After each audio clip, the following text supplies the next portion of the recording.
dipersembahkan oleh Pemirsa, rencana pendaftaran pasangan Prabowo Gibran ke Komisi Pemilihan Umum besok diikuti dengan kencangnya isu reshuffle kabinet yang menurut Presiden Jokowi akan dilakukan pekan ini. Kendati reshuffle dan pendaftaran Prabowo Gibran ke KPU adalah dua hal yang berbeda, namun menjadi berkelindan ketika Partai Demokrat, salah satu partai pengusung Prabowo Subianto, disebut-sebut akan merapat ke kabinet. Apakah hal ini suatu kebetulan? Saya akan mengulasnya bersama dengan juru bicara Partai Demokrat, Diska Putri Pamungkas, Wakil Ketua Umum PAN, Yandri Susanto, dan analis politik dari Kedai Kopi, Hendri Satrio.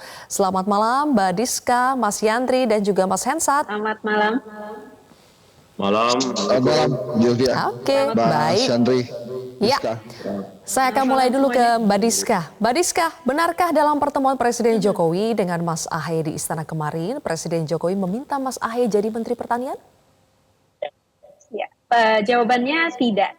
Karena selama dalam diskusi dua arah antara Presiden dan juga Ketua Umum kami, Ketua Umum Partai Demokrat, Mas Agus Harimurti Yudhoyono, tidak ada pembicaraan mengenai hal tersebut, sehingga tentu apa isu-isu dan spekulasi yang saat ini beredar, tentu menurut saya cukup terlalu cepat untuk mengambil pada kesimpulan karena apa yang terjadi yang kami ketahui selama ini yang dikatakan oleh Pak Jokowi juga tadi bahwa diskusi tersebut adalah diskusi yang hal yang biasa, komunikasi yang dilakukan antara Presiden dan Ketua Umum Partai Politik, yaitu yang saat ini adalah Mas Agus Harimurti Yudhoyono. Jadi tentu tidak ada pembicaraan tentang itu. Kemudian juga mengenai spekulasi saat ini mengenai menteri, kemudian itu adalah hak sepenuhnya prerogatif Presiden, sehingga tentu kami Partai Demokrat tidak memiliki hak untuk memberikan respon terhadap hal tersebut.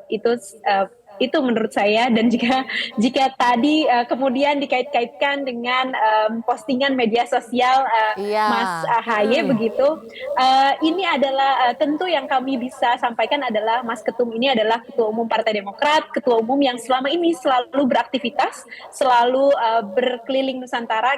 Kita tahu bahwa saat ini Mas Ahaye adalah salah satu Ketua Umum partai yang cukup energik karena merupakan salah satu dari sedikit ketua umum yang umur usianya masih muda, sehingga tentu kita banyak berkeliling Nusantara, bertemu dengan banyak elemen masyarakat, dan salah satunya adalah bertemu dengan para petani gitu. Jadi dan itu selalu kita dimasukkan oleh ketua umum kami dalam media sosial. Jadi tentu ini benar-benar kebetulan, dan tentu spekulasi ini muncul, saya rasa terlalu publik juga saat ini spekulasinya terlalu cepat mengambil kesimpulan, karena kalau dilihat selama ini di media sosialnya Mas Ahaye, mungkin yang belum follow, kita tahu bahwa aktivitas bertemu dengan masyarakat, termasuk dengan anak muda, santri, kaum petani, UMKM, itu selalu dijalankan dan selalu dimasukkan dalam media sosial, karena itu adalah salah satu bentuk komunikasi politik yang dijalankan oleh Ketum Agus Harimurti Yudhoyono begitu. Oke, coba kita lihat dari komunikasi politiknya ya, Mas Hensat. Anda melihat apakah pasca pertemuan Presiden Jokowi dengan Mas Ahaye, kemudian disusul postingan Mas Ahaye soal produk pertanian lokal apel Malang, itu adalah sebuah kebetulan saja, tidak ada kaitannya dengan isu reshuffle? Ya nggak mungkin gitu, kebetulan. Jadi there is no coincidence kan di politik itu. Jadi pasti akan ada terjemahan citra tersendiri dari Mas Ahaye terhadap apa yang terjadi saat ini, apalagi sudah jadi rahasia nasional bahwa kemarin juga baru bertemu dengan Mas Gibran, dan sangat mungkin perbincangan tentang reshuffle kabinet juga diperbincangkan di situ, karena Mas Gibran kan pasti mendapatkan informasi-informasi dari ayahanda yang presiden gitu ya. Dan kemudian Sylvia, menurut saya nggak aneh juga kalau kemudian Mas Ahaye masuk ke dalam kabinet. Minimal dua alasan saya. Yang pertama, di koalisi Indonesia Maju, semua ketua umum partainya itu adalah menterinya Pak Jokowi. Jadi tinggal Demokrat saja yang ketua umumnya belum menjadi menterinya Pak Jokowi. Sehingga kalau kemudian masuk ke kabinet, ya itu artinya mendapatkan kesetaraan lah Demokrat dengan partai politik yang ketua umum partai politik lain yang sudah lebih dulu bergabung dengan koalisi Indonesia Maju. Kemudian yang kedua, pasti kan ini ada kaitannya dengan langkah-langkah politik seorang AHY yang memang setelah kemudian dari Koalisi Perubahan masuk ke Koalisi Indonesia Maju pastinya akan ada beberapa benefit yang didapat, dan ini sebuah benefit politik yang wajar saja. Hanya memang pertanyaannya apakah akan mengisi pertanian atau lainnya, karena kan juga hari ini Pak Mahfud MD juga dipanggil sebagai Menko Polhukam. Tapi kalau kemudian kita kaitkan tadi dengan media sosialnya Mas AHY, ya sangat mungkin kemudian menjadi Menteri Pertanian gitu ya. Pertanyaan besarnya kan selama ini adalah Ya. apa yang didapat dari Partai Demokrat ya, yang selama ini beroposisi dengan pemerintah, kemudian harus mempromosikan Mas Gibran sebagai wakil presiden yang notabene anak Pak Jokowi gitu ya, dan nampaknya sebentar lagi akan terjawab gitu, apalagi Pak Jokowi mengatakan minggu ini akan ada reshuffle. Kalau menurut saya sih hal ini hal biasa saja dalam politik, dan bila kemudian benar Mas AHY mendapatkan kursi menteri, itu juga hal yang wajar-wajar saja, apalagi tadi saya sudah katakan ini merupakan kesetaraan ya, yang didapat oleh Ketua Umum Partai Demokrat yang memang di Koalisi Indonesia Maju ketua umum partai politik yang lain mendapatkan posisi menteri. Baik, oke, benarkah Mas Yandri kalau Mas AHY yang merupakan Ketua Umum Demokrat akan menyusul Ketua Umum Anda, Mas Zulhas, kemudian juga Pak Erlangga juga menjadi Menteri dari Presiden Jokowi? Boleh dijawab nanti, Mas Yandri. Kita akan jeda terlebih dahulu pemirsa. Prime News akan kembali sesaat lagi.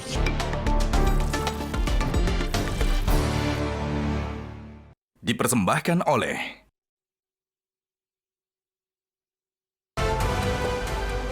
Baik, kembali di Prime News pemirsa. Mas Yandri, jadi benarkah ada semacam benefit politik atau reward lah ya ketika Demokrat akhirnya mendukung pasangan Prabowo Gibran, itu akhirnya akan dapat juga menteri seperti ketua umum lain di Koalisi Indonesia Maju? Ya, makasih Mbak Sylvia. Jadi persoalan reshuffle atau nggak reshuffle itu kan memang hak prerogatif presiden, dan kita sadar betul di PAN itu kita hormati bila mana misalkan di akhir setahun terakhir Pak Jokowi memerintah, untuk memaksimalkan kinerjanya itu beliau merombak kabinet. Itu kita hargai, dan tadi kita dengar Pak Jokowi sudah memberi sinyal bahwa akan ada reshuffle. Nah, siapa yang duduk di kabinet, ya tentu sekali lagi itu hak prerogatif presiden. Tapi bila mana Mas AHY duduk, ya kita ucapkan selamat, dan PAN tidak keberatan. Saya kira layak kalau Mas AHY menjadi menteri. Beliau seorang ketua umum Demokrat dan sekarang bergabung di Koalisi Indonesia Maju. Jadi bila mana nanti pada akhirnya Mas AHY memang benar-benar ditunjuk oleh Pak Jokowi sebagai menteri, sekali lagi PAN tidak keberatan, dan itu menjadi wewenang atau hak prerogatif presiden. Presiden lebih tahu mana sumber daya manusia atau kader bangsa yang layak untuk menempati jabatan menteri. Yang saya katakan tadi, Pak Jokowi punya kepentingan untuk memaksimalkan di akhir masa jabatannya periode kedua di 1 tahun terakhir ini, dan memang sekarang pos Menteri Pertanian kosong. Saya tahu juga Mas AHY ini kan doktornya dokter IPB, jadi kalaupun nanti ditempatkan di pos Menteri Pertanian tidak masalah. Tapi PAN tidak akan campur itu, Mbak Sylvia, terserah Pak Presiden, ya kan? Apakah benar-benar Mas AHY masuk sebagai kabinet atau tidak, atau di pos mana nanti dimasukkan? Saya kira itu bagi Partai Nasional serahkan penuh kepada Pak Jokowi. Pak Jokowi lebih paham apa yang dibutuhkan untuk memaksimalkan kinerja di 1 tahun terakhir ini. Gitu Mbak Sylvia. Oke, sebelum kita masuk ke soal rencana pendaftaran besok ya, Mas Yandri, nanti saya kembali lagi ke Anda. Sekali lagi Mbak Diska, soal apakah ini adalah bargaining politik setelah Demokrat yang selama ini menjadi partai oposisi, kemudian sekarang mendukung duet Prabowo Gibran, akhirnya ini merupakan bargaining politik, Mas AHY akan diganjar posisi menteri karena dukungannya itu? Pertama, tentu yang saya harus sampaikan adalah sampai saat ini tidak ada komunikasi ataupun tidak ada informasi yang akurat mengenai apakah ini akan menjadi ada tawaran kursi menteri terhadap Partai Demokrat. Karena selama ini sesuai dengan apa yang kami sampaikan dan apa yang kami dapatkan dari Ketum AHY, apa yang komunikasi yang dilakukan kemarin tidak ada dan tidak ada komunikasi terkait hal tersebut. Itu yang pertama. Lalu yang kedua, tentu kalau kita melihat bahwa ini adalah sebagai bargaining politik, rasanya agak aneh karena tentu kalau kita lihat juga di partai di kabinet saat ini juga masih ada Nasdem yang kemudian saat ini justru berada di koalisi perubahan. Jadi tentu saya rasa ini bukan sesuatu yang kemudian ketika Mas AHY mendukung koalisi Prabowo Gibran lalu kemudian ini masuk pada kabinet ada satu seolah-olah seperti transaksional, karena tentu ini adalah dua hal yang berbeda. Itu yang kedua. Dan kami tahu bahwa selama ini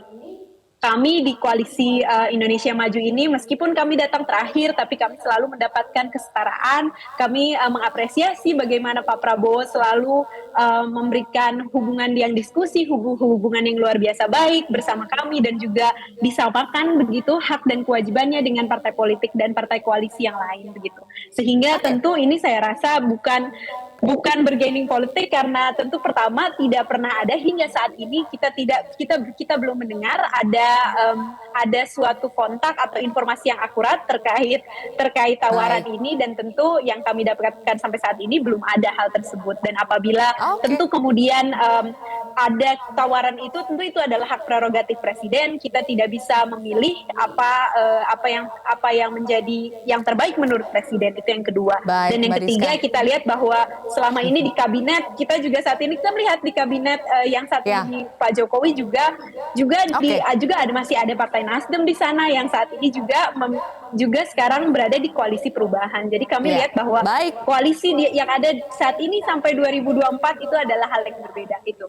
Oke, sekarang saya akan berbicara soal pendaftaran besok ya. Kembali ke Mas Yandri. Mas Yandri, sepertinya sudah final sekali karena besok sudah akan mendaftarkan diri ya Pak Prabowo dengan Mas Gibran.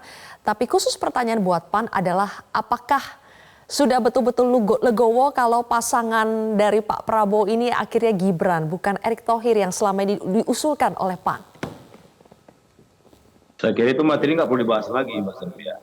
Besok kita akan mendaftarkan dari Kertanegara jam 9 akan dihadiri oleh Capres dan Cawapres beserta Ketua Umum menuju Indonesia Arena.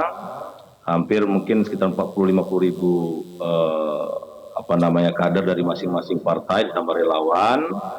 Kemudian direncanakan jam 10 ke Taman Suropati akan ada kirap budayaan, dan masa yang ada di Indonesia Arena diharapkan tidak mengganggu ketertiban lalu lintas sehingga tidak diperbolehkan atau tidak diizinkan untuk mengiringi arah-arahan Pak Prabowo dan Mas Gibran untuk ke KPU. Jadi semua persiapan insya Allah sudah beres, dan saya selalu ikut rapat persiapan di Koalisi Indonesia Maju.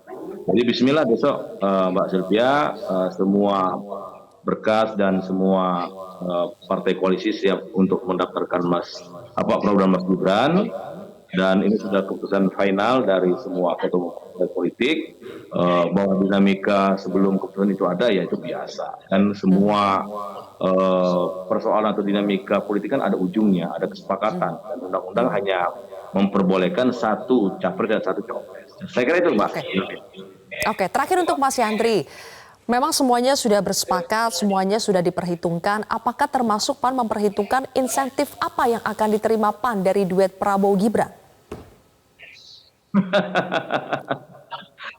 Kita ini kan sudah lama berkiprah di politik Indonesia, dan PAN selalu mengikuti kontestasi pilpres, dan kami tidak pernah membergeningkan hal-hal yang mungkin secara pragmatis itu akan mengganggu konsolidasi atau soliditas tim Indonesia Maju. Jadi kami fokus sekarang bagaimana memenangkan Prabowo Gibran dengan kekuatan mesin PAN dan tentu jaring-jaringan PAN di semua daerah. Maka persoalan-persoalan yang tadi tidak terlalu kami risaukan, Mbak Sylvia. Yang penting bagi kami tawaran duet Prabowo Gibran ini benar-benar bisa diterima masyarakat dan bisa memenangkan kontestasi Pilpres tahun 2024. Jadi hal-hal yang Oke. persoalan insentif atau yang lain itu sampai sekarang tidak pernah kami bahas dengan Pak Prabowo. Kami setiap rapat di Koalisi Indonesia Maju, bagaimana tawaran dua kader terbaik bangsa ini bisa diterima oleh pemilih dan seluruh masyarakat Baik. Indonesia di tahun 2020. Gitu Mas Sylvia. Oke, oke. Terakhir untuk Mas Hensat, kalau tadi Anda mengatakan there is no coincidence in politics ya, tidak ada yang kebetulan di politik. Apakah Anda melihat peluang AHY menjadi menteri? Kita tidak tahu pos kementerian apa, tapi apakah peluang AHY menjadi menteri ini juga adalah bagian dari sebuah desain politik upaya pemenangan Prabowo Gibran?